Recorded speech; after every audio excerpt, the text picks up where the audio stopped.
Que Dieu prépare nos cœurs et qu'il nous aide à donner le meilleur pour lui-même. Oh Dieu, prépare-moi à être un sanctuaire, pur et saint, éprouvé et reconnaissant. Je serai un vivant sanctuaire pour toi, oh Dieu. Oh Dieu, prépare-moi À être sanctuaire, pur et saint, éprouvé,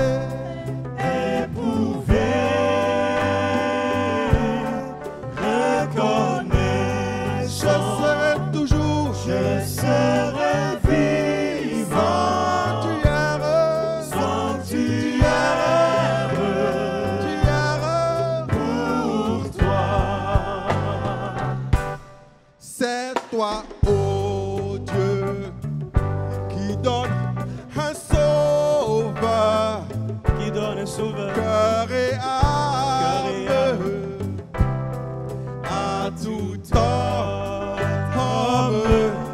Toi seul, oh toi seul, oh Dieu, connais mes faiblesses. tu connais mes faiblesses, Tu m'éprouves. m'éprouves de tes mains. C'est toi, oh Dieu, Toi, oh Dieu, qui donne qui donne un sauveur, cœur et âme, tout homme.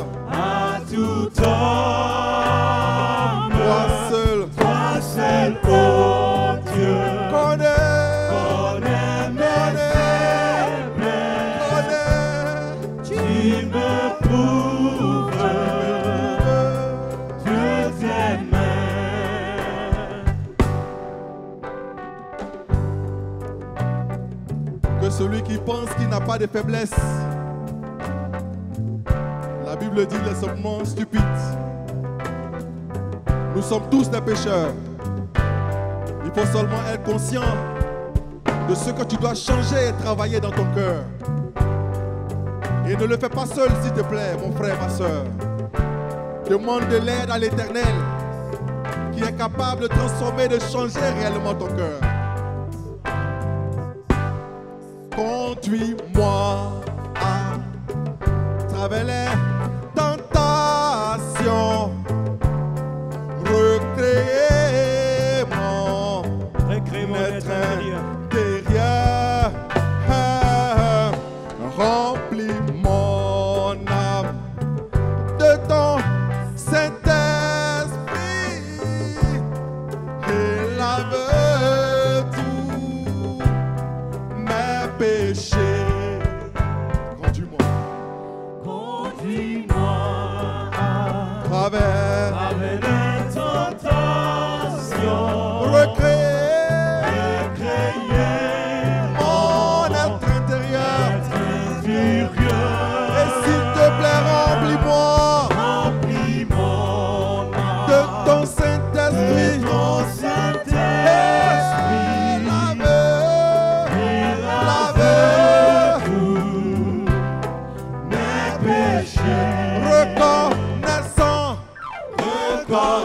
Reconnaissant, je serai un vivant pour toi,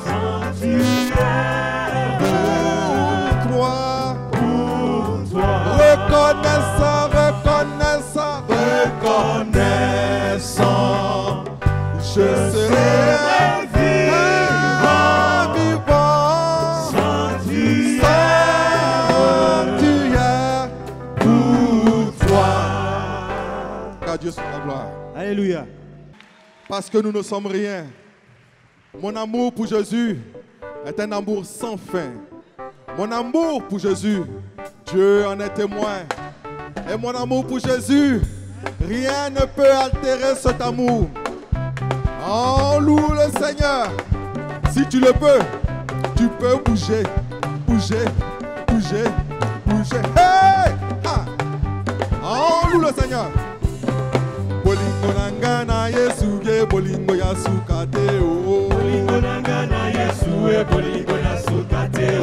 Bolingo nangana Yesu ge bolingo ya sukate o. Bolingo nangana Yesu e bolingo ya sukate o. Bolingo nangana Yesu e bolingo na sukate o. Bolingo nangana Yesu e bolingo ya sukate o. Bolingo nangana Yesu e bolingo na sukate o. Bolingo nangana Yesu e bolingo ya sukate o. Bolingo nangana Yesu we Satana zwi zero e. Bolingo nangana Yesu e bolingo ya sukate o. Bolingo nangana masiya bakolo baba kolembali. Bolingo nangana Yesu e bolingo ya sukate o. Bolingo nangana Yesu e bolingo na sukate o. Bolingo nangana Yesu e bolingo ya sukate o. Bolingo nangana Yesu e Satana zwi zero. Bolingo nangana Yesu e bolingo ya sukate o. Oh, bolingo nangana masiya bakolo baba kolembali. Bolingo nangana Bona Yesu Yesu e e. bolingo ya sukate o. Mabeta kiye bonanga. Hallelujah. Amuna kibasi bonanga. Hallelujah. Yasube na moto. Hallelujah. Bona mobanga na mopanzi. Hallelujah. Yago na boya mogili bona Yesu. Yago na boya ego bona Yesu. Hallelujah. Boya ego bona Yesu. Hallelujah. Boya ego bona ye. Oh hallelujah, hallelujah. Amen. Hallelujah. Hallelujah. Oh hallelujah, hallelujah. Amen. Alléluia. Hey, on loue le Seigneur. Hey, tokolonga. Tokolonga. Bona Yesu. Tokolonga. Hey, tokolonga. Hey, tokolonga.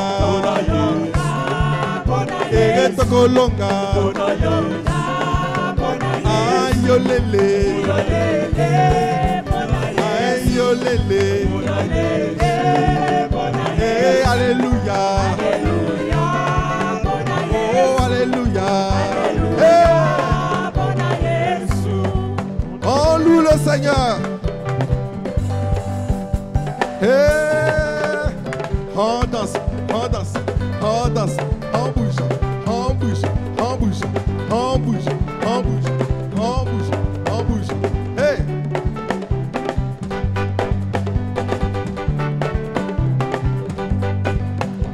Quand tu es vivant, choisis seulement l'Éternel. Choisissez l'Éternel. C'est le meilleur des chemins. Hey!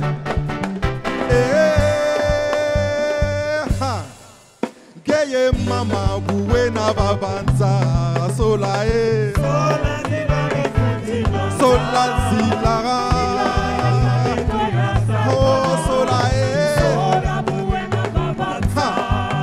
geye kudi buena babanza sola e sola zilara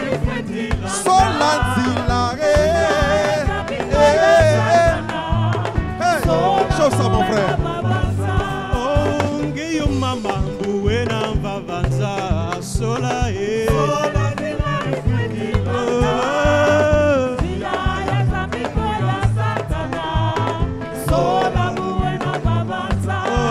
onge yukundi buena vavanza sola e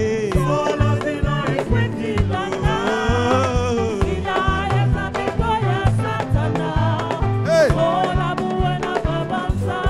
Mama gindule Papa gindule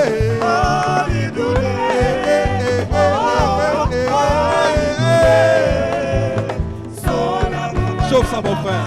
oh batata indule Oh indule oh mama indule Oh indule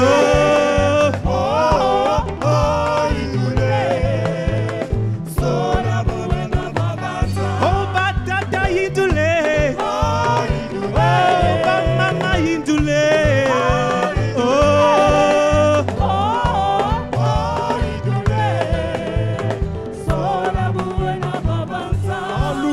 Seigneur. On bouge pour le Seigneur. Tant que tu es vivant, tant que tu es sur la terre, mon frère, ma soeur, fais le bon choix. Choisis l'Éternel. Choisis ses voies. Même si ce n'est pas facile, choisis les voies de l'Éternel.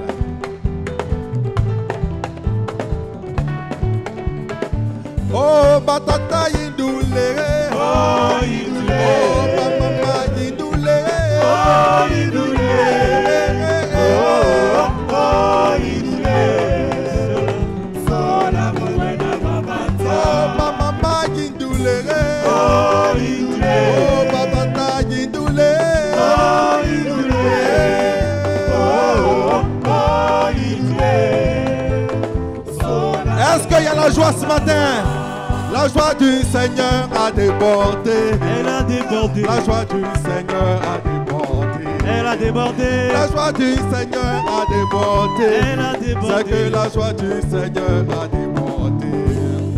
Si moi je chante aujourd'hui, C'est que la joie du Seigneur a débordé. si moi je chante aujourd'hui, C'est que la joie du Seigneur a débordé. la joie du Seigneur La joie du Seigneur a débordé. débordé dans ton C'est que la joie cœur, du Seigneur a débordé. débordé dans ton La joie du esprit. Seigneur a débordé. C'est que la joie du Seigneur a débordé. Si vous voyez les pasteurs danser, C'est que la joie du Seigneur la joie a du Seigneur. débordé. Quand vous voyez les mamans danser, C'est que la joie du Seigneur a débordé. quand vous voyez les papas bouger, C'est que la joie du Seigneur a débordé. la joie du La Seigneur, joie du Seigneur a débordé. elle a pris mon La joie cœur, du Seigneur a elle débordé. veut remplir la La joie du terre. Seigneur a débordé. Hey! C'est que la joie du Seigneur a débordé. La joie du Seigneur, La joie du Seigneur a débordé. la joie du La Seigneur, joie du Seigneur a débordé. elle a rempli mon La joie du cœur. Seigneur a débordé. C'est que la joie du Seigneur a Hey! débordé. On chante, on bouge, on bouge, on bouge, on bouge, on bouge, on bouge, on bouge. Est-ce qu'il y a la joie? On bouge. Est-ce qu'il y a la joie? Oui, il y a la Hey! joie. On bouge, on bouge, on bouge, on bouge, on bouge, on bouge. Hey! Et ceux qui ne peuvent pas bouger, on tape des mains. Tapez, tapez, tapez, tapez, tapez, tapez. Hey! La joie du Seigneur est trop. Même si c'est dur, c'est chaud. On a la joie du Seigneur. Hey!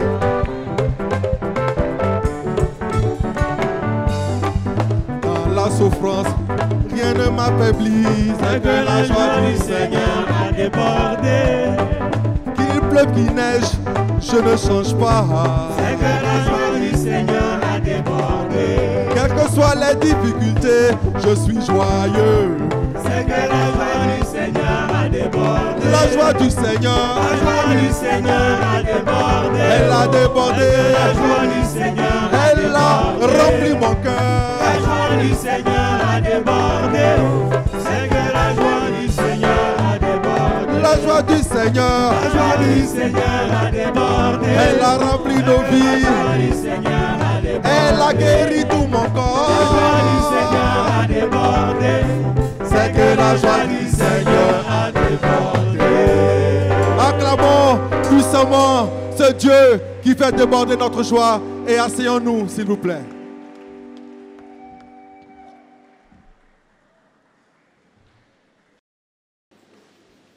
Amen. Bonjour frères et sœurs. Ce matin, j'ai le privilège de faire le message.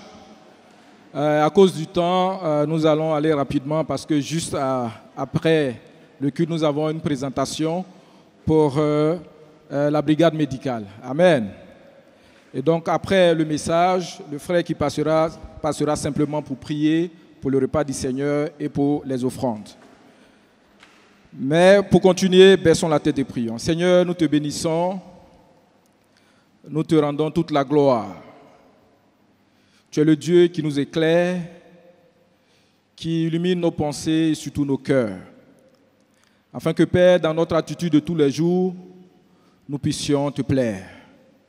Ce matin, tu nous as conviés parce que tu as un message pour nous. Je ne suis qu'un instrument. Je prie que tu me mettes de côté et que tu puisses parler à tes enfants. Merci pour tout, béni sois-tu, au nom de Jésus. Amen. Donc avant de continuer, je tenais à dire merci à Max pour le message du dimanche dernier. C'était formidable et c'était tellement édifiant. Amen. Et quand il a fini le message, en le saluant, je lui ai dit que c'est l'Esprit de Dieu. Parce que j'étais en train de préparer un message dans le même sens. Et j'étais seulement à l'introduction. Et donc j'ai dit à Max, c'est l'Esprit de Dieu. Mais l'Esprit me convainc toujours de continuer. Parce que je me suis dit, mais si Max intervient dans ce sens, je suis convaincu que c'est l'Esprit qui veut qu'on communique dans ce sens. Amen, frères et sœurs. Et donc ce matin, je vais continuer dans le sens de Max, pas avec le même titre, hein, parce que le titre qu'il avait dit, c'est les blessures, comment guérir des blessures intérieures. Mais moi, j'avais noté ça autrement. Vous saurez pourquoi. Amen. Mais ce qu'il a dit est important pour nous, pour notre foi. Et parce qu'en tant que chrétiens, lorsque nous ne comprenons pas certaines choses, nous pouvons commencer à avoir des problèmes, non seulement avec Dieu. On commence d'abord à avoir des problèmes avec Dieu. Parce que nous ne comprenons pas réellement, n'est-ce pas, comment Dieu fonctionne, comment Dieu agit au milieu de nous. Amen. Et donc, pour commencer, il y a une étude qui a été menée au département des sciences humaines à l'université de Cocody sur un phénomène que vous connaissez tous. Un phénomène, je peux appeler un phénomène social. Et donc, ce département a essayé de comprendre un peu l'attitude des jeunes, surtout les jeunes qu'on appelle brouteurs. Et dans ce qu'eux, ils appellent dans leur jargon le zamou. D'accord? Je sais que vous entendez, certains vous connaissez ce terme-là, zamou. Voilà. Et donc, ils ont cherché à comprendre pourquoi est-ce que les jeunes ont tendance à aller dans ce sens-là, à aller faire des sacrifices humains. Ils veulent comprendre le comportement, n'est-ce pas, de ces jeunes. Qu'est-ce qui les motive derrière? Et au sortir de cette étude, ce qui cette étude a révélé justement un malaise, qu'on appelle un malaise social. C'est-à-dire qu'on fait face à ce qu'on appelle un phénomène social. Le phénomène social est ceci, c'est que dans ce monde aujourd'hui, dans cette société dans laquelle nous sommes aujourd'hui, tout le monde veut avoir de l'argent. Parce que notre société, la société ivoirienne, c'est-à-dire qu'on perçoit bien ceux qui ont les moyens.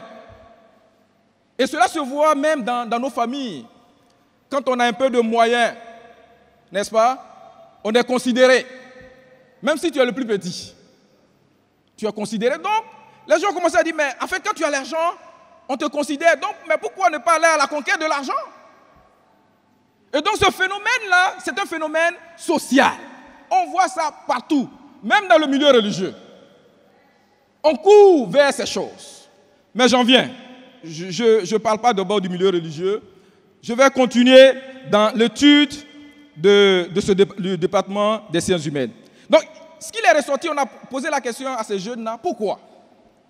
Et ce qui est ressorti, c'est qu'ils disent, on préfère mourir jeune, c'est-à-dire jeune et vite, mais riche. Donc voilà la tendance, c'est-à-dire que ce qui court derrière ce phénomène de zamou, c'est-à-dire que ce qu'eux ils perçoivent, c'est, ils disent, on regarde, on voit les conditions dans lesquelles nos parents vivent. Ils vivent, ils vieillissent, mais ils vieillissent pauvres. Et nous, c'est une façon pour nous. Nous voulons vivre autrement. Nous ne voulons pas vieillir. Mais nous voulons profiter de notre temps. Nous, on veut être riches. Et cette étude-là a été menée ici à Abidjan, à Korogo, à Dalo, un peu partout. Et tout et tout. Et ce qu'on constate, c'est réel.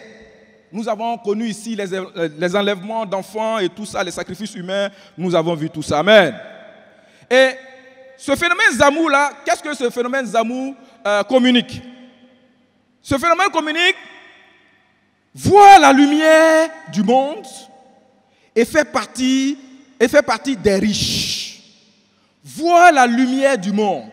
Vous voyez comment Satan travaille? Voit la lumière du monde. C'est-à-dire que pour eux, la richesse t'amène à voir, à découvrir certaines choses que le monde cache. Donc, voit la lumière du monde et fait partie des riches. Et ils disent, il est temps pour toi. Et ce qu'ils ajoutent, c'est que chacun sait d'où il vient, où il va. Salut Lucifer. Donc, en fait, ils sont conscients, n'est-ce pas, de ce phénomène de Zamou, et ils sont conscients également des réalités, c'est-à-dire que les conséquences de leurs actes. Mais ils le font quand même. Parce que ce qui les motive, c'est la richesse. Amen, frères et sœurs. À vous poser la question, d'où il veut en venir? Restez tranquille, vous allez voir. Alors, moi-même, j'ai cherché aussi à savoir les quelques phénomènes dans le milieu religieux. Hein, on parle un peu de la richesse, on parle de beaucoup de choses et tout ça. Mais dans le milieu religieux, il y a beaucoup de tendances. Quand on écoute, surtout nous qui sommes au campus, nous voyons tellement de groupes religieux qui viennent et qui développent tellement de théories. Amen, frères et sœurs. Et ce que j'ai l'habitude de voir dans ces derniers temps, c'est cette tendance, c'est-à-dire c'est l'illusion d'invulnérabilité. C'est-à-dire que les gens pensent que quand tu deviens chrétien, les choses négatives ou bien les événements négatifs ne doivent pas t'arriver. Ils se disent, mais pourquoi toi tu es chrétien et puis tu es malade, par exemple? Et ce n'est pas seulement de dehors, même ici dans l'église. On entend. Moi, on a surpris une sœur. Elle est venue au culte, mais dehors, elle était triste. Et alors, je lui ai posé la question de savoir, mais pourquoi? Bon, il y a quelqu'un qui est venu, je ne vais pas vous dire le nom, il y a quelqu'un qui est venu me voir et qui m'a dit, mais toi, tu es chrétien et puis tu es malade. Comment tu pries? Comment tu pries alors? Comment tu pries et puis toi, tu es chrétien et puis tu es malade? Waouh! Donc, elle était affectée parce qu'en fait, cette phrase a réveillé en elle beaucoup de choses, beaucoup d'événements. Et donc, elle s'est posé la question, donc, est-ce que ma maladie n'est pas liée à tous ces événements de ma vie là? Donc, elle était triste. Et pendant que j'intervenais, je causais avec elle et puis, elle me dit en même temps, je dis, mais comment tu vois? Ou bien comment est-ce que tu vois la chose? Elle me dit, mais en réalité, c'est vrai que je réfléchis à ma condition, mais également, je me pose la question de savoir, mais la personne même qui est venue me voir là même là, elle-même depuis des années, elle ne travaille pas aussi.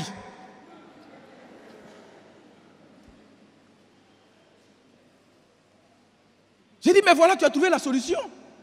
Parce qu'en fait, cette personne a oublié. Moi, la question que je veux poser à cette... Pourquoi toi, tu as Dieu là aussi, depuis là, tu ne travailles pas aussi? J'ai dit, mais repose cette question. Renverse la chose. Vous voyez, parfois, on peut avoir une mauvaise perception de Dieu. Et cette mauvaise perception, cette manière de voir Dieu, ça dit que ça dépeint sur nous, ça dépeint sur notre conduite, notre façon de servir Dieu. Ça nous rend, frères et sœurs, au lieu d'être engagés pour Dieu, cette image du monde et tout ce que nous voyons là a de l'impact sur nous. Et ça fait qu'à un moment donné, on est froid. Nous qui étions engagés au départ. Amen, frères et sœurs. Et on voit, ça dit qu'il y a des gens qui pensent qu'on est chrétien. Il y a ce sentiment, il y a cette illusion d'invulnérabilité. Il y a des choses qui ne doivent pas m'arriver. Ce n'est pas possible. Parce que je suis un enfant de Dieu. C'est ce qu'on nous enseigne. Mais tu sais quoi? Il y aura toujours des événements nouveaux dans ta vie qui vont t'affecter d'une certaine façon ou d'une autre. Et c'est cette réalité, frères et sœurs, auquel, n'est-ce pas, on doit faire face. Regarde ça et vis ta vie. Par exemple, la perte de nos parents. Ça, qui ne sait pas que ça va arriver? Peut-être qu'il y a le déni, c'est-à-dire que tu refuses. Mais en réalité, ça va arriver. Donc, il vaut mieux être prêt que de refuser. Et donc, c'est des réalités. De savoir que moi, Désiré Kouassi, je peux tomber malade. Que je peux mourir. Souvent en Afrique, on dit quand tu dis il faut mourir, il faut toucher du bois. Je ne touche pas, parce que c'est une réalité. Je ne touche pas parce que ça va être une réalité pour moi. Et je suis conscient que c'est une réalité. C'est-à-dire que cette réalité-là, je connais ça. Et j'affronte cette réalité de savoir qu'un jour, je vais quitter. Même si parfois c'est difficile de penser à ça. On est là, on réfléchit le jour de notre mort, comment ça va se passer. Et puis on imagine la salle. Est-ce que la salle va être remplie? Et puis je vois les gens qui vont pleurer, ceux qui ne vont pas pleurer, et tout ça, et tout, et tout. Bon, bref. C'est des réalités. Même quand tu ne veux pas regarder là, frère, il faut regarder ça. C'est une réalité qu'on ne peut pas enlever. C'est vrai dans ta vie. Que tu sois chrétien ou pas. Mais pourquoi vous voulez que le malheur arrive seulement aux gens de dehors? Pourquoi forcément les gens de dehors? Pourquoi pas nous aussi? Ces événements-là vont nous arriver. Amen, frères et sœurs. Je n'ai pas encore commencé mon message.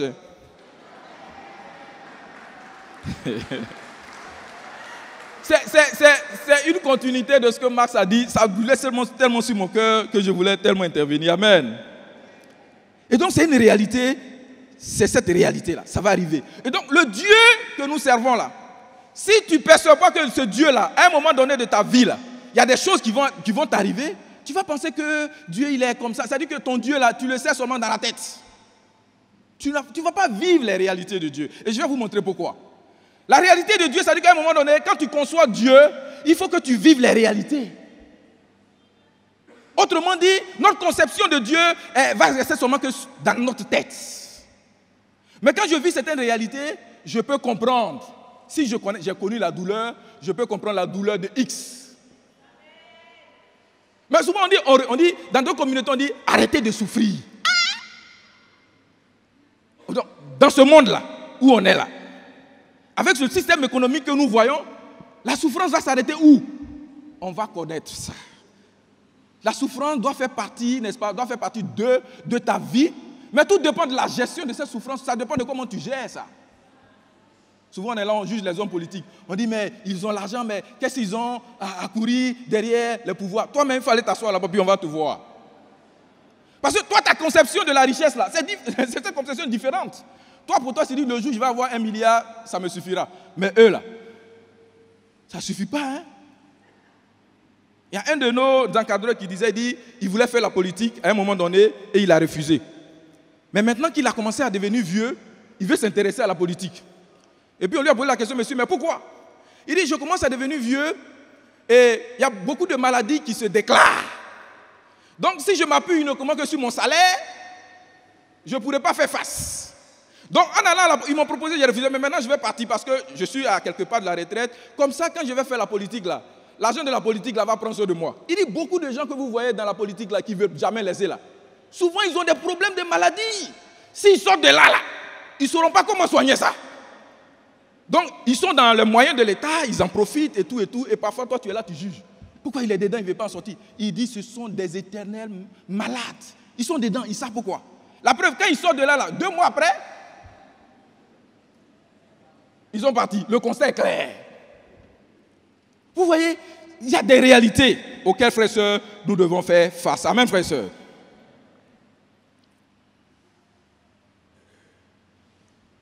Quand je prépare mon master et je dis à l'encadreur que moi je vais travailler sur le stress, il n'a rien dit. On était 2. Les 2 autres ont choisi l'équité, des thèmes simples et tout ça. Mais ce que je n'ai pas compris, c'est que dans les jours qui ont suivi, notre réaction vis-à-vis de lui a changé. C'est-à-dire, il est dur avec nous, il est ceci, on ne le comprenait pas. Il y a un gars, on est parti à une réunion, vous voyez les papiers Lotus là, il a fini ça. Tellement, c'est-à-dire que le gars, il augmente les doses de stress. Il augmente. Le gars finit le papier là. Moi, je suis là, il me regarde. Il nous tête ici. Il y a un gars qui est venu le voir, il dit, tu es venu en retard, il dit, tu cherches, il dit son nom, il dit, il est en haut là-bas, il n'est pas ici. Le gars allait se promener en haut là-bas jusqu'à... En fait, nous travaillons sur le stress. Et à la fin, ce qu'il nous a dit, vous travaillez sur un mécanisme. Mais si vous-même là, vous ne vivez pas le mécanisme là, comment vous allez expliquer aux gens? C'est ce que je voulais que vous puissiez apprécier. C'est-à-dire que tel que vous avez vécu là, si je vous dis d'expliquer le stress là, vous saurez mieux expliquer le stress. Ah oui, mais le gars, et maintenant il est cool avec nous. Il dit maintenant que vous avez compris ce que c'est que le stress, voilà les documents, allez-y lire.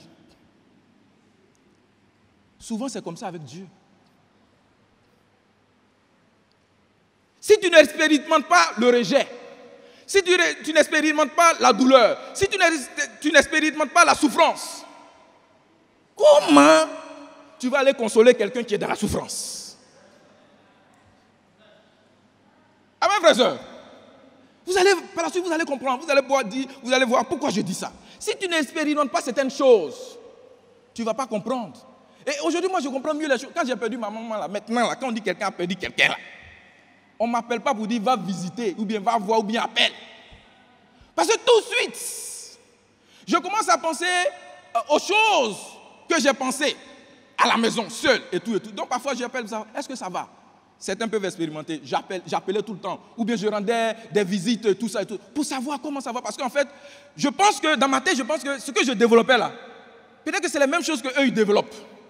Mais on n'a pas les mêmes manières de supporter. Moi, peut-être que j'ai traversé ça, mais est-ce qu'eux, ils vont traverser ça? Donc, je commence à m'intéresser à ça pour comprendre leur situation. Amen, frères et sœurs. Et donc, le but de mon message, frères et sœurs, ce matin, c'est de nous amener à découvrir un autre aspect de Dieu. Découvrons un autre aspect de Dieu. Vivons d'autres réalités. Et ces réalités-là vont nous amener, frères et sœurs, à nous aider, à nous encourager, etc., etc. Je lisais un document où l'auteur disait, quand vous servez Dieu, ayez l'esprit dans les nuages et ayez l'esprit sur la réalité. L'esprit dans les nuages, c'est la foi. Mais la réalité, c'est que comment je joins les deux face à mes réalités. Amen, frères et sœurs. Et ce matin, nous allons décrire une situation qui est semblable à tout ce que je viens de décrire ici ce matin. Amen, frères et sœurs. Je vais vous amener le peuple de Dieu à changer de paradigme. C'est-à-dire que la façon de voir Dieu, il faut voir Dieu autrement maintenant. Amen, frères et sœurs. Maintenant que je commence. Acte chapitre 17. Tout ce que j'ai raconté là, je n'ai rien dit. C'est introduction. Alors, Acte chapitre 17. Versets 22 à 23. Paul debout, lisons à partir du verset au verset 23. Paul debout au milieu de l'aéropage dit: Hommes athéniens, je vous trouve à tous égards extrêmement religieux. Car en parcourant votre ville et en considérant les objets de votre dévotion, j'ai même découvert un autel avec cette inscription: à un Dieu inconnu. Ce que vous révérez sans le connaître, c'est ce que je vous annonce. Amen, frères et sœurs. Et donc, pour comprendre un peu ce passage, sachez que Paul, dans son voyage missionnaire, il avait des compagnons de voyage, notamment il y avait Silas, il y avait Timothée. Ils sont arrivés à Thessalonique. À Thessalonique, ils sont allés dans les synagogues, ils ont annoncé l'évangile aux Juifs et tout. Et leur séjour à Thessalonique a été un séjour fructueux parce que certaines personnes ont été converties à Dieu. Mais il y a d'autres personnes qui ont commencé, surtout les Juifs, ont commencé à s'aimer tellement de tumultes et tout ça a révolté les autres. Et finalement, Paul se retrouve à Bérée. À Bérée, Paul fait pareil avec Silas et autres. Et des gens aussi sont gagnés, n'est-ce pas, à Christ. Les mêmes gars qui étaient justement à Thessalonique sont venus à Bérée justement pour créer des tumultes à ce niveau-là. Et finalement, les croyants de Bérée ont demandé à Paul de regagner Athènes. Et donc Paul arrive à Athènes et il attendait justement Timothée et Silas qui allaient venir le rejoindre après. Et pendant qu'il était justement à Athènes, la Bible dit qu'il était indigné. Il était indigné de voir dans cette ville-là, n'est-ce pas, cette ville était remplie d'idoles. Cette ville était remplie d'idoles. Et il a même pu voir, justement, dans la ville, il était inscrit à un Dieu inconnu. Ils avaient tellement de dieux et ils ont pu même inscrire quelque part à un Dieu inconnu. Le titre de mon message, c'est un Dieu inconnu. Est-ce que tu adores un Dieu inconnu ou bien tu connais le Dieu que tu sers? Et donc, vous savez que Athènes, c'était le siège du monde de la connaissance. Hein, quand vous étudiez un peu l'histoire, vous allez comprendre Athènes. Athènes, il y avait beaucoup, n'est-ce pas, d'Athènes vient les Aristote, Platon, etc., etc. Et donc, c'était dans cette ville-là, il y avait beaucoup de pensées philosophiques. Et donc, Paul commence à annoncer l'évangile et les gens constatent qu'en fait, il annonce quelque chose qu'eux ne comprennent pas. Donc, ils invitent Paul justement à l'aéropage. L'aéropage, c'était un endroit où, à cet endroit, il y a des érudits, il y a des gens qui connaissent et tout ça. Et donc, toi, tu dois venir développer une thèse et défendre. Comme on le fait ici à Abidjan, à un moment donné, on appelait ces endroits les agora. Et tout, et tout. Donc, tu viens au milieu, puis tu développes et tout, et tout. Et donc, au verset 22, c'est Paul qui parle. Paul dit que, en parcourant votre ville, j'ai vu, n'est-ce pas, des objets de votre dévotion. Et j'ai même découvert un autel avec cette inscription à un Dieu inconnu. Ce Dieu que vous révérez sans le connaître, c'est ce Dieu-là que je vous annonce. Avant de comprendre ce passage, frères et sœurs, allons-y un peu dans l'historique, n'est-ce pas, de cette ville. Parlons un peu de cette ville et nous allons parler de l'historique et puis vous allez comprendre pourquoi cette ville était une ville religieuse. Amen, frères et sœurs. Vous savez, dans toutes les villes, on peut avoir des slogans. Ok? À Paris, par exemple, on appelle la ville de lumière. New York, on appelle la ville qui ne dort jamais. Hein, Abidjan, on appelle la paix des lagunes. Même mon village même a un petit nom. Oui, moi quand j'ai grandi, on dit que mon village s'appelait Petit Paris. Bon, j'ai cherché à comprendre pourquoi on appelait mon village Petit Paris. Il paraît que les autres villages qui étaient à côté là, il n'y avait pas de lumière là-bas. Donc, c'est mon village depuis longtemps. C'est le premier village à avoir la lumière. Donc, comme Paris était la ville, n'est-ce pas, de la lumière, on m'a appelé, n'est-ce pas, mon village Petit Paris. Tous les autres villages étaient gris et tout ça. Donc, nous, on se moquait des autres. Vous n'avez pas de lumière et tout ça. Mais la sous-préfecture là même, il n'y avait pas de lumière là-bas. Hein, Ara, s'il y a des gens d'Ara ici, là, on se moque d'eux. Ils se sont développés aujourd'hui, mais nous, on a vu la lumière avant eux. Et donc, tous les villages, toutes les villes avaient leur slogan. Amen, frères et sœurs. Et si, à l'époque de Paul, si on pouvait donner un nom à la ville d'Athènes, on appellerait peut-être cette ville-là la ville où l'homme est roi. C'est-à-dire que Athènes, les gens ont réussi à élever l'homme.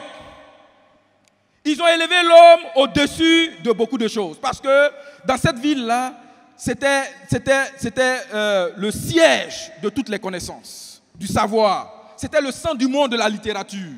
Il y avait tout ça. Il y avait les Épicures, il y avait tout ce monde-là, les pensées philosophiques que vous connaissez et tout et tout. Et ils avaient dans cette ville-là des centaines d'hôtels partout. Mais vous savez, quand on étudie l'histoire, il paraît qu'à l'époque, c'est-à-dire qu'à une certaine époque-là, Athènes, les habitants d'Athènes avaient une seule pensée religieuse. Ils n'étaient pas comme ça. Et qu'est-ce qui s'est passé? Il s'est passé qu'il y a eu une peste qu'on appelle, aujourd'hui, vous lisez les documents, on appelle la peste d'Athènes. Et donc, la peste d'Athènes révèle qu'à un moment donné de la vie d'Athènes, il s'est passé, n'est-ce pas, ce qu'on appelle, j'appelle épidémie et autres. Mais les gens n'ont pas réussi, n'est-ce pas, à savoir exactement de quoi souffraient ces personnes-là, ces Athéniens. Et cette peste-là a détruit pratiquement le tiers de la ville. Et donc, ils ont mené des recherches pour savoir comment, est-ce que c'était une maladie et tout. Et donc, ils n'ont pas trouvé de solution. Donc, cette peste-là est devenue justement un mystère.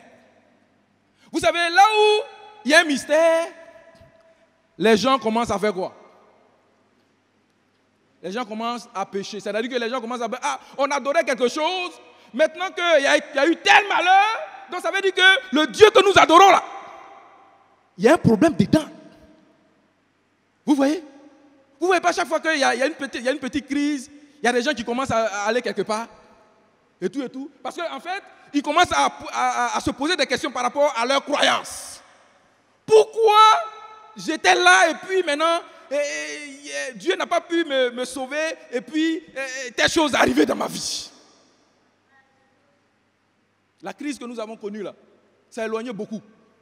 C'est tellement les gens ont prié. Ils ont prié, mais ils ont prié dans un sens.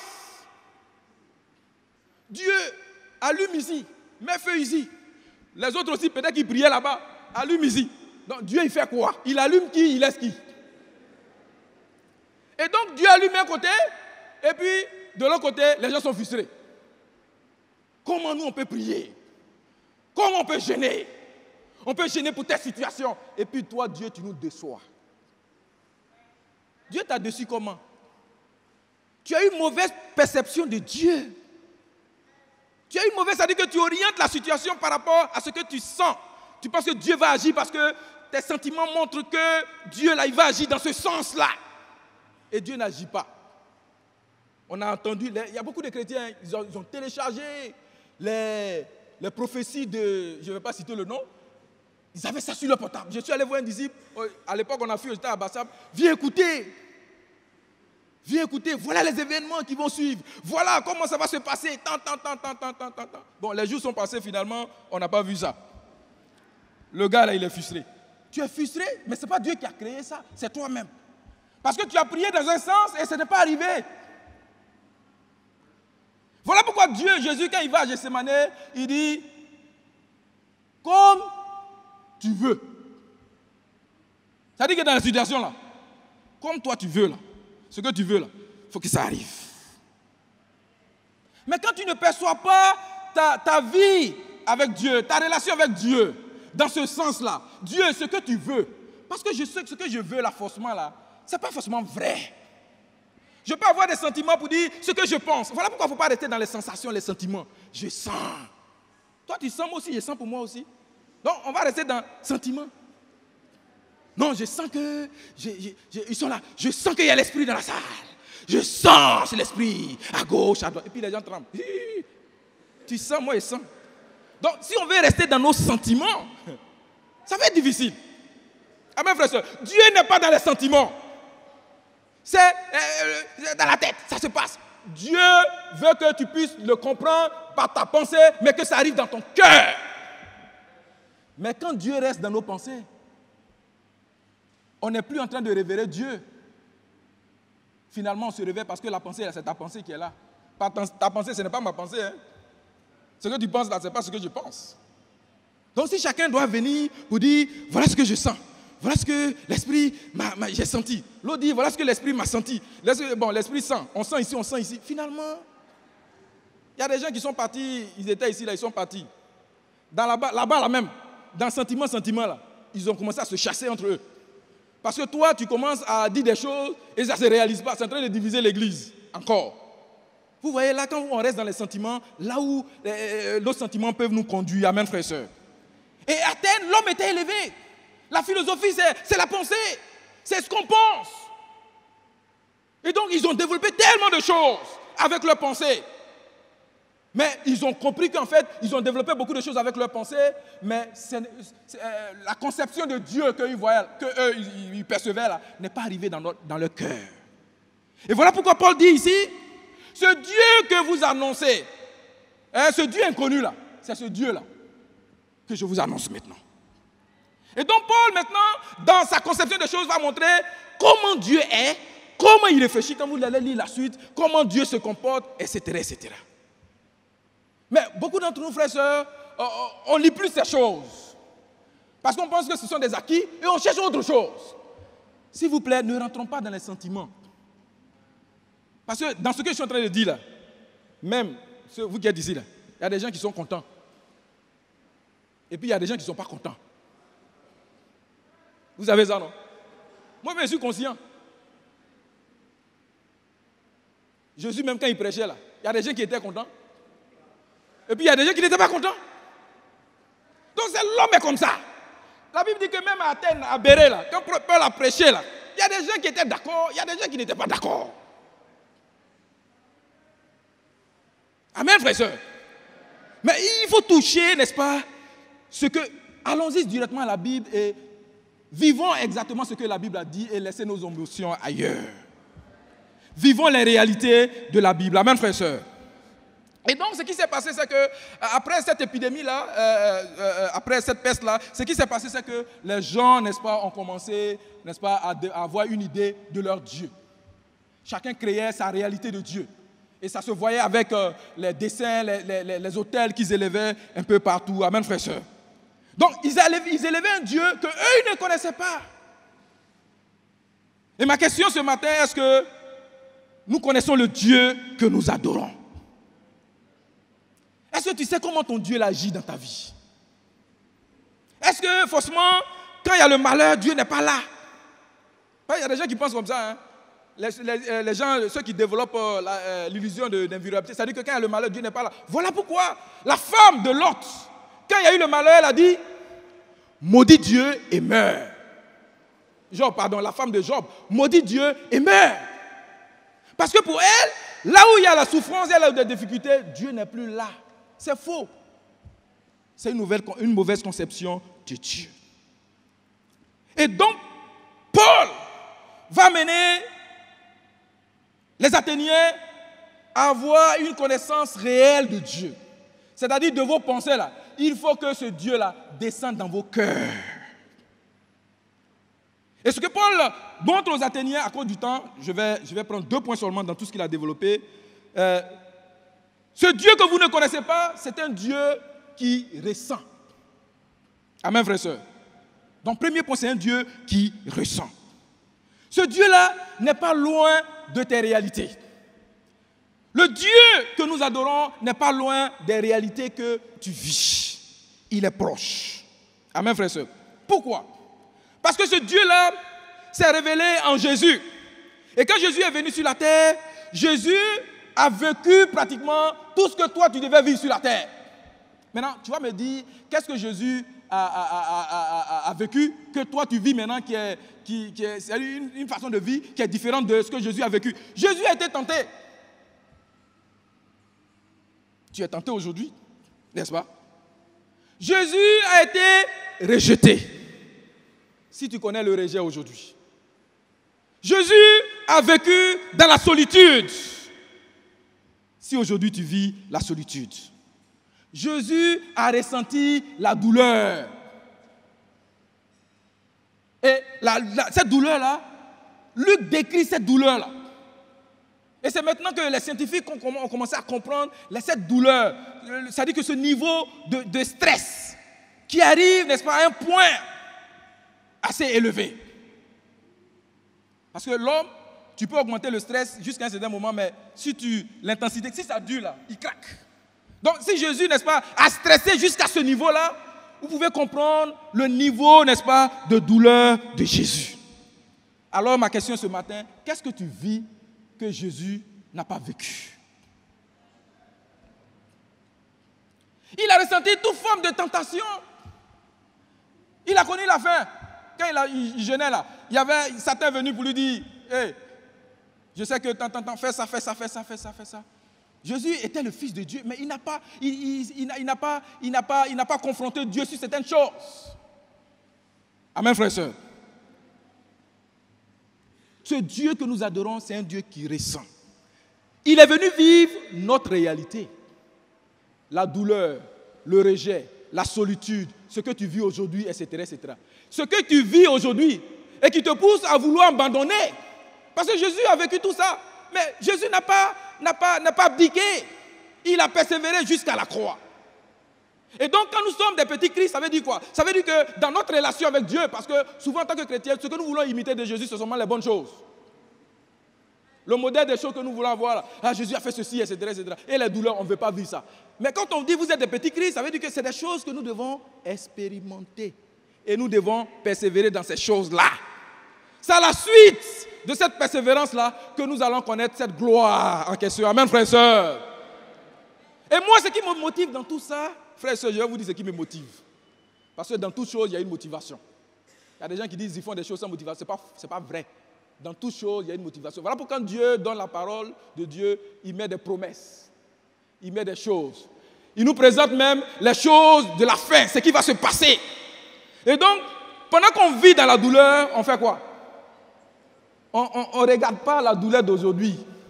On regarde ce qui va se passer. Moi, c'est ça qui m'encourage. C'est ça qui me motive. Ce n'est pas les réalités que je vois aujourd'hui. Ce qui me motive là-bas, c'est ça. Il y a un passage qui me plaît. Et quand il dit quand les disciples étaient dans la peur et tout, il dit, ne vous inquiétez pas, je vais. Il y a beaucoup de demeures dans la maison de mon Père. Je vais aller vous préparer une place. Ça, ce n'est pas Eto'o qui a dit ça. Hein? Je vous dis, ce n'est pas Eto'o. Ce n'est pas Drogba. Ce n'est pas qui encore? Ce n'est pas Messi qui a dit ça. Je cite les hommes riches. Donc si Messi te dit, mon fils, ne t'inquiète pas, demain j'arrive à Abidjan, tu vas t'inquiéter de quoi, mon frère? Maintenant, je dis, ce n'est pas Messi qui a dit ça, c'est le Fils de Dieu qui dit, il va me préparer une place. Mais quelle place? Quelle place, frères et sœurs? La demeure de Dieu. C'est pas ce que nous, souvent on va, on regarde, on se prend dans la vie, on dit, hein? Nous-mêmes on est venus chercher quoi sur la terre? Tu regardes, tu dis, hein? Il y a des gens qui vivent dedans. Ça, c'est ce que tes yeux voient ici, la réalité. Mais imagine, frères et sœurs, dans notre persévérance, dans la patience, quand on va persévérer jusqu'à la fin. Moi, j'imagine le ciel. J'imagine. Les gens m'ont fait croire que non, il n'y a rien là-bas. La Bible dit qu'il y a quelque chose. Moi, je n'écoute pas ce que les gens disent. Non, les philosophes là disent qu'il n'y a rien dehors. Il n'y a rien après la vie, après la mort. Là. C'est fini. Donc, si tu dois vivre les épicures et autres, là, sa philosophie, c'est ça. Si tu as une vie à vivre, vis ça sur la terre. Après ça, il n'y a rien. Il y a un danger dedans. Moi, je dis, je ne vis pas comme ça. Parce que je suis convaincu qu'après cette vie-là, il y a quelque chose de meilleur.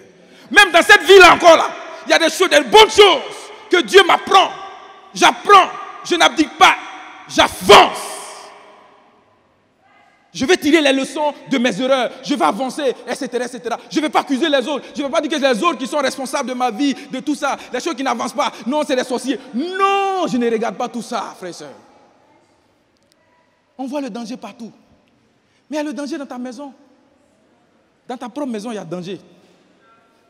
Courant de CIE là, qui vient chez toi, quand ça sort de trucs là, qui est sur là, c'est plus de 240.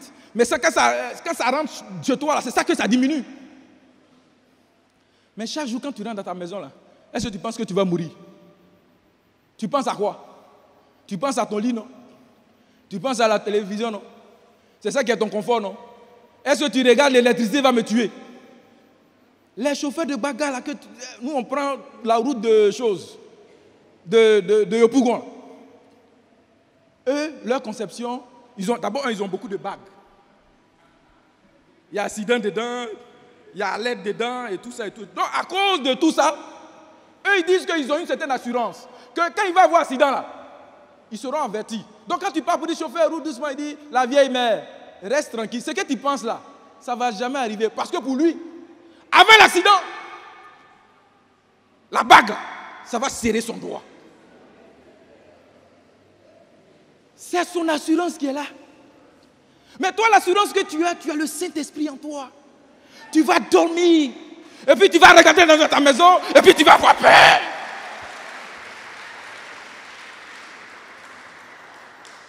Comment je peux aller dormir dans ma maison et puis avoir peur? Alors que, il dit, mais quand on regarde, quand le monde religieux voit seulement Satan, est-ce qu'il voit aussi les anges? Est-ce qu'ils voient aussi le Saint-Esprit? Le Saint-Esprit, qu'eux, ils prennent tout le temps. Est-ce qu'ils connaissent la puissance du Saint-Esprit? Pourquoi ils ne regardent pas la puissance du Saint-Esprit? Ils regardent seulement Satan, Satan, Satan, Satan. Dans la vie, là, il y a beaucoup de choses. Il y a des dangers partout. Tout dépend de comment, dans quelle direction toi tu vas. Tu orientes ta vie. Et cette conception de Dieu, la puissance qui est en toi est une puissance plus forte que tout ce qui t'entoure. Et tu marches en assurance. Tu marches en assurance. Moi, je marche en assurance. Moi, je suis rempli d'assurance. Je n'ai pas peur de sorciers, etc. Parce que la puissance qui est en moi, là, ce n'est pas du jeu. Moi, je suis convaincu. Hein? Maintenant, si tu n'es pas convaincu, là, il faut essayer. Ah, si tu n'es pas convaincu, toi-même, il faut essayer. Hein. Mais moi, j'ai la ferme assurance. La ferme assurance. Ah, comme ils le font, la ferme assurance. Que ce qui est avec moi, les anges. Il y a une dame qui m'a vu dans la rue. Et puis elle m'a demandé, tu es qui? Cette question, je n'ai pas compris ça. Tu es qui? Moi, je n'ai pas compris. J'ai dit non, j'habite, non. Tu es qui? Et puis j'ai dit à la dame, mais pourquoi? Elle dit, ce qui est derrière toi, là, c'est trop fort. Bon, même si moi-même je ne vois pas, quelqu'un m'a dit.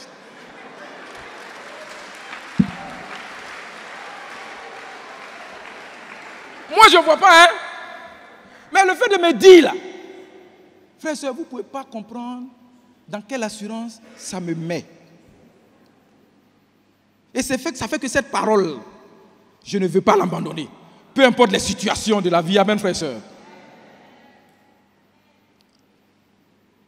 Le Dieu que tu adores, c'est un Dieu qui ressent, mais c'est un Dieu qui ressuscite. L'esprit qui a ressuscité Jésus d'entre les morts, cet esprit-là qui vit en toi. Alors, quel que soit, frères et sœurs, je vous dis, là je reviens à ce que Max a prêché la dernière fois, quelles que soient les blessures, quels que soient les ressentiments, quelles que soient les frustrations, l'Esprit de Dieu est capable de te guérir. L'Esprit de Dieu est capable de te donner la vie. Il ne faut pas regarder seulement à ta blessure. Souvent on est là, non, il m'a dit tout dit, hein, j'ai écouté. Mais le dernier truc qui m'a sorti là, c'est ça qui m'a fait sortir hors de toi-même. En réalité, tu as gardé des choses dans ton cœur. Et tu dis qu'il vient d'ajouter quelque chose et tu as débordé. Donc en réalité, tu as des choses dans ton cœur. Quand on n'a pas des choses dans notre cœur là, on est tranquille. Amen, frère et soeur. Les blessures, etc., etc. Ne regarde pas aux blessures. La blessure, c'est toi. Max a prêché, dit blessure émotionnelle, ça dit que ce n'est pas physique. On ne voit pas. C'est toi qui ressens ça. Tu ressens ça par rapport à ce que tu as vécu, tes expériences et tout ça. C'est ça que tu as ça en toi. C'est ça qui constitue des blessures. Ce n'est pas que quelqu'un a pris un couteau et puis piqué dans ton cœur puis on voit. Non, non, c'est toi. Ta blessure là, ce n'est pas forcément ma blessure. C'est que les situations auxquelles tu résistes là, ce n'est pas les mêmes situations auxquelles je résiste et tout ça. Donc chacun a sa blessure, etc., etc. C'est toi qui décides de guérir. Pour dire aujourd'hui là, ça là, quand tu dis aujourd'hui là, c'est fini. Et que tu entames le processus de repentance avec les gens, etc., etc., tu vas voir. Parce qu'en réalité, quand on dit aujourd'hui qu'il y a le fort taux, le docteur a présenté ça, fort taux de décès. Les Africains sont trop rancuniers. Voilà pourquoi on ne dit pas. Non seulement on est rancunier, Max a prêché, on est jaloux. C'est-à-dire que la réussite de quelqu'un là, ça t'énerve. Pourquoi? Max a prêché, il porte sa chaussure, pourquoi? Max, tu as prêché sur les Pontinini, pardon. Hein. Quand j'ai porté ce matin là, ma femme m'a dit tu as porté Pontinini. J'ai dit bon, il faut laisser Max, j'ai porté ma chaussure. Max dit les gens qui portent Pontinini qui veulent. Donc quand j'ai porté ma chaussure, ma femme dit ah, chérie, voilà tes Pontinini là. Hein. Bon, j'ai dit, bon, Max, tu as prêché Pontinini, mais aujourd'hui, là, sauf que je porte Pontinini là aujourd'hui. Pardon, après j'ai changé. Mais j'aime Pontinini là quand même. Hein. Amen. Donc, mais quand Max prêche sur Pontinini, moi, ça ne me blesse pas. Oui, moi, ça ne me blesse pas. Il dit, lui pense que c'est les chaussures bien rondes là, que tant. Il porte ça, il est content. Moi, Pontinini là, ma femme m'a dit de laisser, mais Pontinini l'a pardonné. Moi, j'aime ça. Pour l'instant, j'aime ça. Donc, ce n'est pas parce que Max a prêché dessus que je dis, mais Max, comment lui peut venir prêcher sur les pasteurs Pontinini? Moi, je suis dans Pontinini. Ce matin, je suis dans Pontinini. Peut-être que tu m'as regardé et puis tu as pensé. Maintenant, moi-même, je te dis que j'ai porté Pontinini. Amen. Donc, vous voyez, la vie, je vous dis, la vie là, la vie est simple. La vie est simple. Mais nous-mêmes, on va chercher des choses. On va remplir dans... Tu ne vas pas durer sur la terre. Moi, en tout cas, moi, je vais durer. Oui, moi, je vais durer. Même si ça doit venir, mais je vais quand même durer.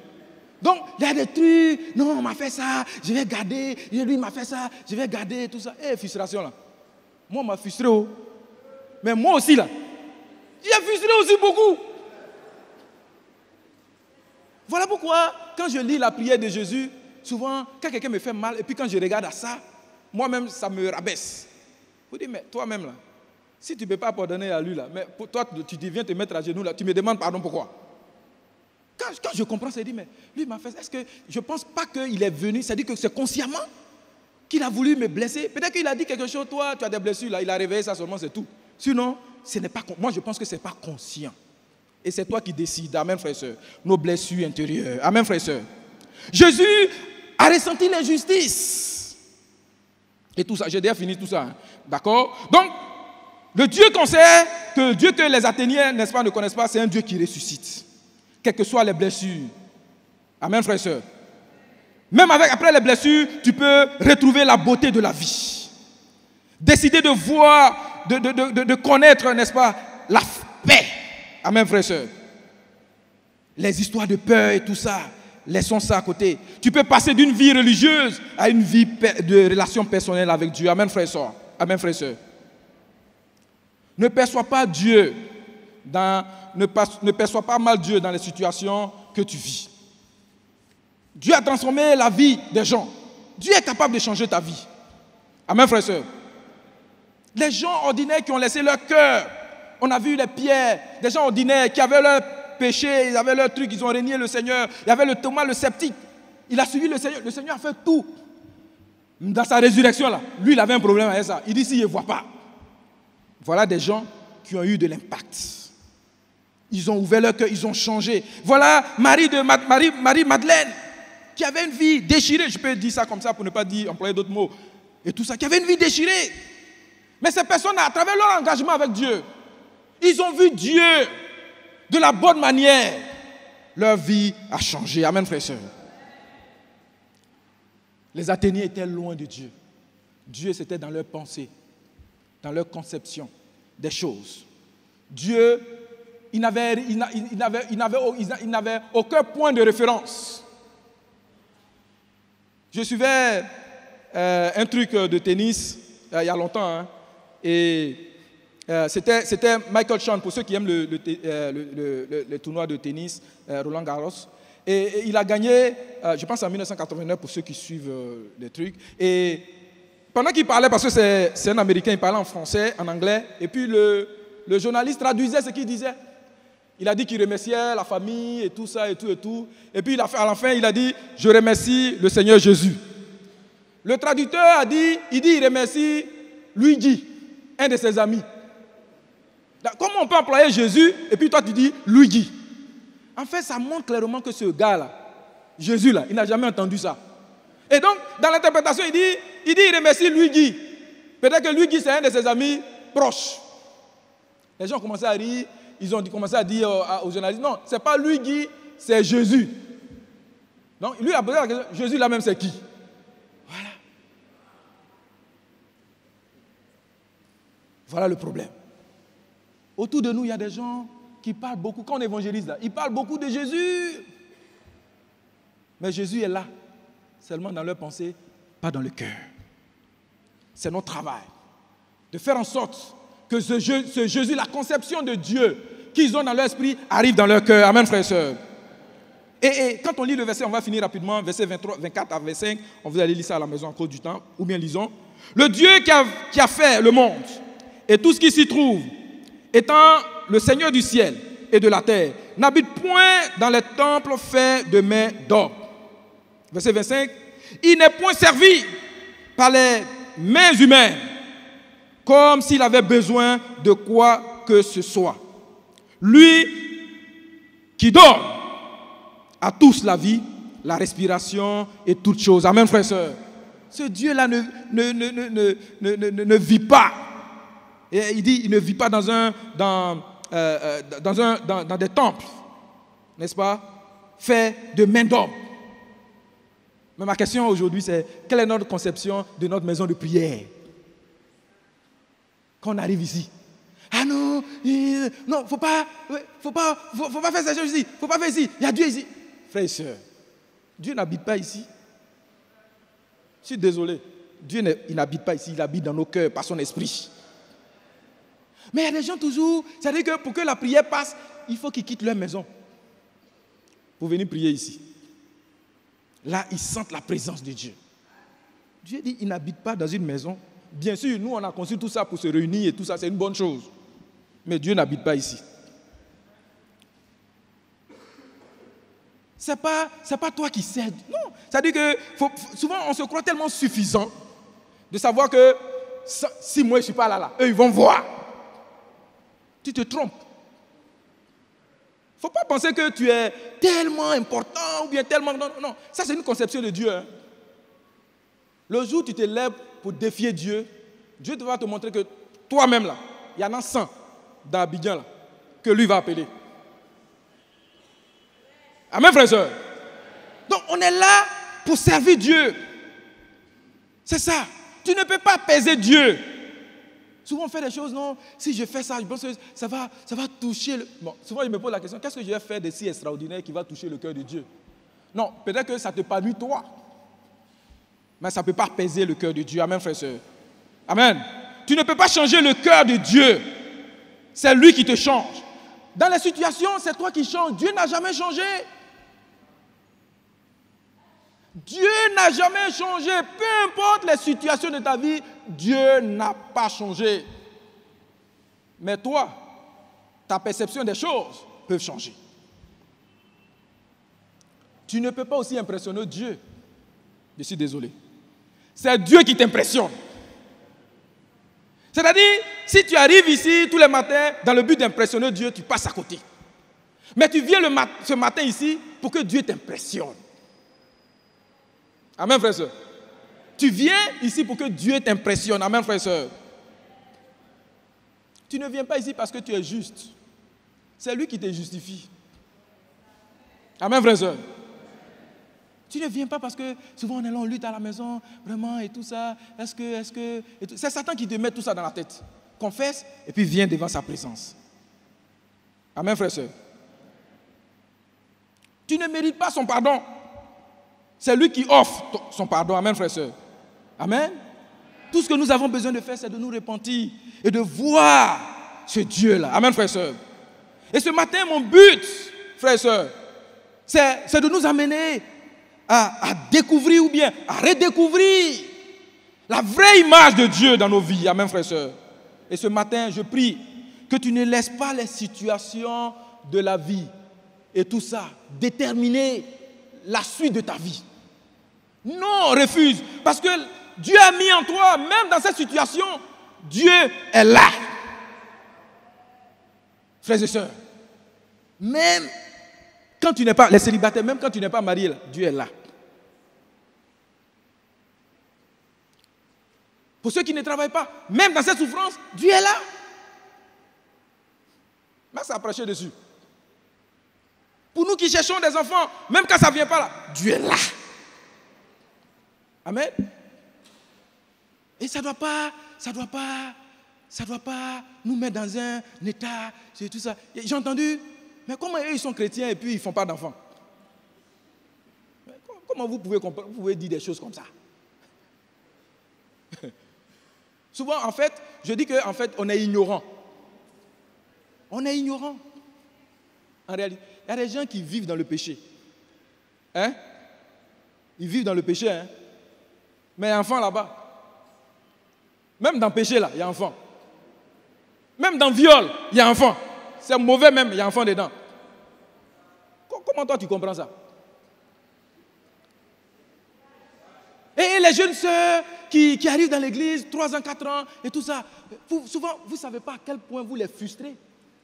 Toi, là, depuis là, il y a quoi même? Est-ce que ça dépend d'elle? Est-ce que ça dépend d'elle?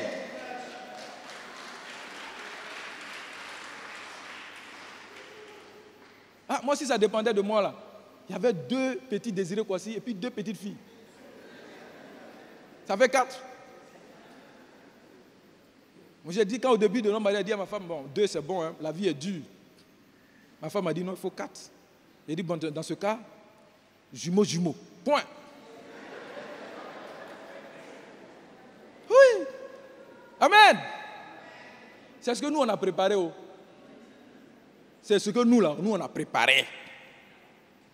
Mais Dieu a son plan. Donc, pour ça, là, vous voulez que moi, je sois malheureux? Jamais de la vie. Jamais. Jamais. Moi, je vais encourager tous ceux qui sont dans mon cas. Si ça ne vient pas, on va adopter. Oh. On va adopter. On va voir de beaux enfants. On va les éduquer par la grâce de Dieu. Mais dis que je dois venir à l'église. Parce que, et puis je vais me cacher. Ils vont me demander, tu désirais quoi si là même là? Ça fait quoi même? Il y a des gens qui sont courageux qui viennent demander, comment tu te sens? Merci pour le courage que tu as. Il y a des gens qui sont courageux, ils disent, bon, ce que je vais te dire là, je ne vais pas te frustrer. Mais pourquoi tu vas me frustrer même? Est-ce que tu es responsable de ce qui est là? Tu ne vas pas me frustrer. Venez. S'il y a des conseils, venez donner. Il y a des circuits, j'ouvre. D'adoption, je suis prêt. J'ouvre. Venez. Je suis prêt. Parce que moi, ma conception de la vie, là, c'est pas ça. Hein. Ça vient, je prends. Ça ne vient pas, je vis. Et je suis joyeux. Hein. Vous me voyez malheureux. Je refuse d'être malheureux. Je refuse. Et ça, c'est ce que je communique à ma femme. Parce que la plupart, là, c'est chez ma femme, vous passez pour dire des choses comme ça. Quand vous dites là, quand ça revient à moi, là, je dis chérie, c'est comme ça, on y va. On est là, on est joyeux. Hein? Mais quand je vois des couples hein, qui commencent à ne plus parler, ils sont là, hein? Tu es là, frère, vis ta vie. Vis. Épanouis-toi. Il ne faudrait pas que ça détermine ton niveau d'adoration pour Dieu, etc. Il y a un qui m'a dit, ah, tu es fort, hein? Parce que si c'est moi, là, moi, il ne veut pas tenir dans ça, là. Il y a des gens qui disent, j'ai entendu ça, hein? Il y a des gens qui sont venus me dire, toi, tu es fort, hein? Donc, toi, tu n'allais pas tenir. Tu allais tenir comment? Tu allais tenir comment? Tu allais chercher femme ailleurs. Moi, je ne cherche pas femme ailleurs. J'ai dit à ma femme, tu n'entendrais jamais que désirer faire enfant dehors. Jamais. Et je vous dis ici, personne n'entendra ça quelque part. Ça vient, alléluia. Ça ne vient pas, alléluia. C'est ma conception de Dieu. Mon Dieu, là, il est là, peu importe la situation. Que Dieu vous bénisse.